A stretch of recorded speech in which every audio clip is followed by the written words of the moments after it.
Para la historia basta solo un recuerdo, y para un recuerdo, el corazón. En este proyecto vamos a viajar y a conocer la belleza de nuestra historia. Te garantizo que será una experiencia dinámica y entretenida, así que acompáñame.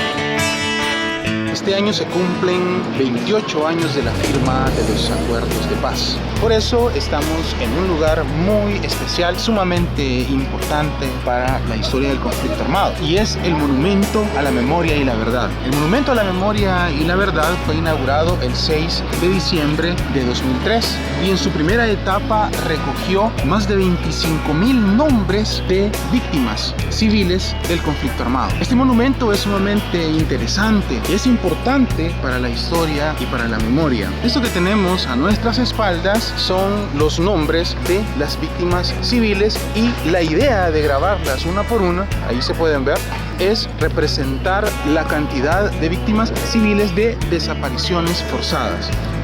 Este monumento recogió en su primera etapa más de 25,000 nombres de víctimas civiles de desapariciones y de homicidios. El monumento tiene 85 metros de largo y tiene más de 3 metros de alto. Está construido en granito color negro. Los nombres fueron grabados uno por uno y de igual forma fueron pintados de color blanco. Se divide en desapariciones, se divide también en homicidios, en hombres, mujeres y en niños. Recoge nombres de víctimas civiles del conflicto armado desde 1970 hasta 1992. Algo bien importante es que tiene también nombres de niños y de niñas, y también un espacio para algunos reencuentros que se dieron de estos niños y niñas que desaparecieron en el conflicto armado.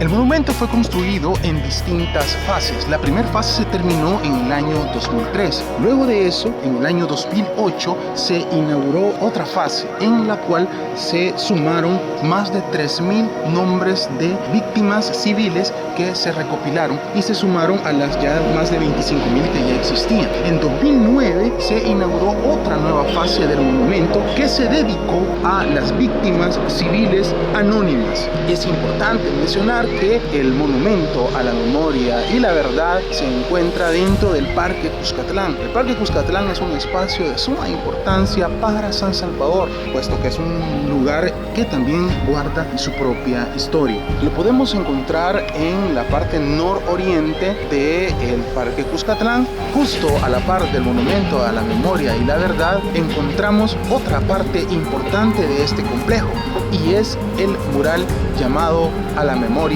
y la Verdad. Este fue inaugurado en el año 2005 y es autoría del escultor Julio Reyes. Es en relieve y retrata escenas dramáticas del pueblo salvadoreño y escenas importantes, como lo es el martirio de Monseñor Óscar Arnulfo Romero. Es un mural que tiene colores tierra, forma parte de este memorial y es importante porque de manera artística representa escenas críticas y escenas dolorosas de sufrimiento del pueblo salvadoreño. Y ahora justo vamos a conocer la última fase del Monumento a la Memoria y la Verdad, y es la que tenemos a nuestras espaldas, y esta se construyó en el año 2009 y está dedicada a las víctimas civiles anónimas.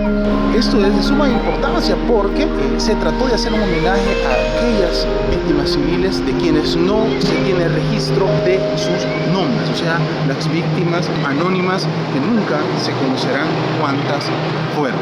Los últimos nombres que recoge el Monumento a la Memoria y la Verdad son del año de 1992. La construcción de este monumento fue gracias al Comité Pro Monumento a la Memoria de Víctimas Civiles del Conflicto Armado.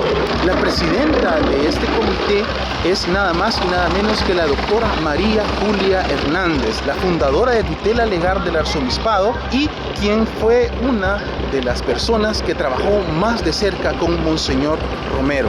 En el año 2003, cuando se inauguró este monumento, era alcalde de San Salvador el doctor Héctor Silva, muy recordado por su gestión integral como alcalde de San Salvador. Quizá la última fase del Monumento a la Memoria y la Verdad se dio con la remodelación del Parque Cuscatlán en el año 2019. El rótulo que tenemos a nuestras espaldas llama a los visitantes a mostrar el debido respeto y llama la atención que dice que estamos en un lugar de memoria dedicado a las víctimas del conflicto armado, que en este espacio frente al monumento pusieron unas especies de plataformas para lectura, como llamando a la reflexión y al estudio de nuestra historia.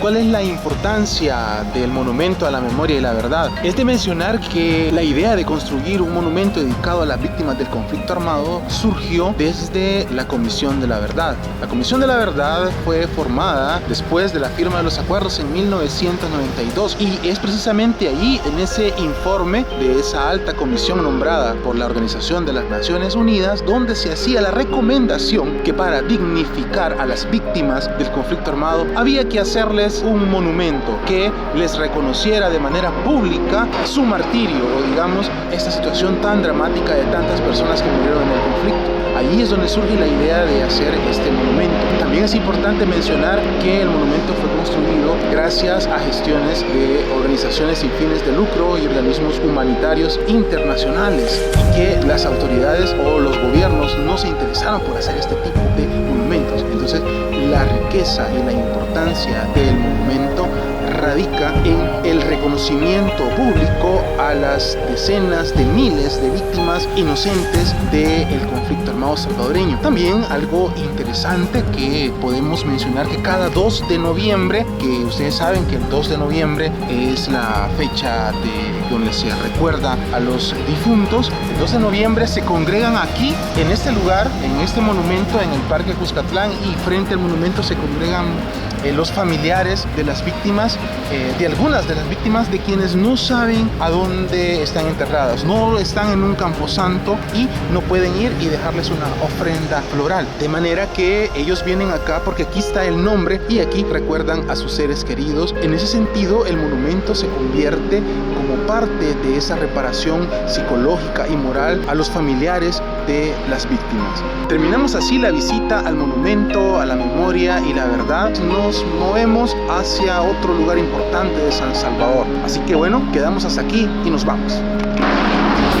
Nos hemos trasladado al Cristo de la Paz, otro lugar importante para los acuerdos de paz. El Cristo de la Paz es obra del arquitecto y escultor Rubén Martínez, y para hablar de los acuerdos de paz, este es un lugar de suma importancia. Fue inaugurado en 1994 para ocasión de los Juegos Deportivos, y es interesante mencionar que tiene el color oscuro porque está hecho de casquillos de bala fundido con bronce. Para hablar de este tema tan importante, que ahora se cumplen los 28 años en este 2020, en San Marcos, estamos a los pies de la Cordillera del Bálsamo. El Cristo de la Paz es un monumento construido por el arquitecto y escultor salvadoreño Rubén Martínez. Tiene sus manos extendidas como símbolo de la unión que necesita el pueblo salvadoreño. El arquitecto y artista trató de simbolizar lo que el pueblo salvadoreño en aquel momento buscaba, que es la construcción de la paz. El lema, la paz sea con vosotros, se sabe que es un pasaje bíblico en el cual pues Jesús le dice a sus discípulos: la paz sea con ustedes, ¿no? Y que ahí lo tienen ustedes con esa mirada penetrante que está viendo hacia el oriente.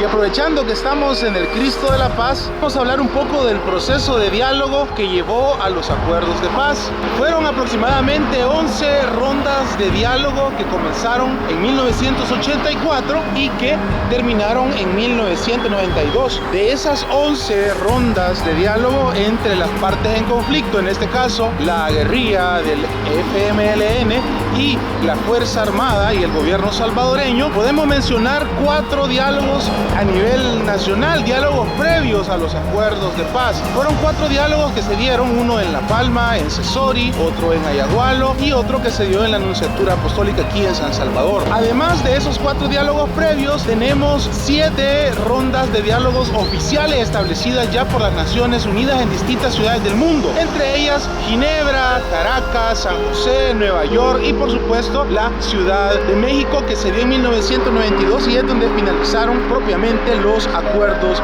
de paz, el 16 de enero de 1992, precisamente en Ciudad de México, en el castillo de Chapultepec, y también en San José, cuando se habló del tema de los derechos humanos. Es sumamente interesante ver ese proceso porque es el que llevó finalmente a la firma de los acuerdos de paz. Nos estamos desplazando aquí y precisamente hablando de derechos humanos y de cuestiones un tanto políticas. A mis espaldas, el Cristo, ahí está. Y hoy nos encontramos en otro sitio dentro de este mismo complejo y es un obelisco inaugurado en el año de 2010. A mis espaldas tenemos la placa conmemorativa y trata de hacer un homenaje a las víctimas y a la visión que se tiene desde las posturas de izquierda, ¿no? Acerca de los acuerdos de paz. Nos hemos trasladado a otra sección del complejo del Cristo de la Paz y es el monumento a la comandante guerrillera Mélida Anaya Montes, también conocida por su seudónimo, la comandante Ana María. Y aquí vamos a abordar otra parte importante de este tema y es el contenido de los acuerdos. Los acuerdos de paz tienen 9 capítulos. De los 9 capítulos vamos a mencionar algunos importantes. Algunas de las secciones importantes y algunos de los capítulos que más sobresalen es el capítulo 1, que hablaba de la reforma a la Fuerza Armada salvadoreña. Este fue uno de los momentos más trascendentales de la firma de los acuerdos de paz, en los cuales se entrampó este diálogo, puesto que el gobierno salvadoreño y la Fuerza Armada durante toda la guerra tuvieron una alianza sumamente fuerte para echar a andar, por supuesto, que el conflicto. Sin embargo, por presión de los Estados Unidos, el gobierno salvadoreño terminó aceptando y obligando a la Fuerza Armada a reformarse. Las atribuciones constitucionales, cerca de 15 o más atribuciones constitucionales que tenía la Fuerza Armada salvadoreña, fue modificada. De manera que cuando terminó la guerra, apenas terminó la Fuerza Armada con 2 atribuciones constitucionales, que es el cuidado del territorio nacional y la intervención en caso de seguridad o de peligro inminente del país. Algunos puntos interesantes del contenido de los acuerdos de paz es la reforma al sistema judicial, la reforma al sistema electoral, la creación de la Policía Nacional Civil y sobre todo la creación de una institución que iba a velar por los derechos humanos, y precisamente fue la Procuraduría General para la Defensa de los Derechos Humanos, que nació a partir de los acuerdos de paz, y a partir de ahí se ha venido con una nueva visión del ser humano, de respeto a la vida, a las personas. Nació de la firma de los acuerdos de paz. Los acuerdos de paz refundaron la nación, cambiaron completamente el panorama político y social de nuestro país. A partir de ahí se empezó a hablar de derechos humanos, a hablar también de un respeto a la vida, a hablar también de una inclusión, de una multiculturalidad. A partir de los acuerdos de paz se fundó una democracia. Antes de los acuerdos de paz se daban golpes de Estado, se daban violaciones indiscriminadas a los derechos humanos, no había un respeto ni siquiera a nivel legal, a nivel electoral, a nivel político, no había un respeto de los derechos de las personas. A partir de ahí se empieza a hablar de derechos de la niñez, de la diversidad cultural, sexual. A partir de los acuerdos de paz se empieza a hablar de un respeto a los trabajadores y es una nueva etapa de la historia de nuestro país.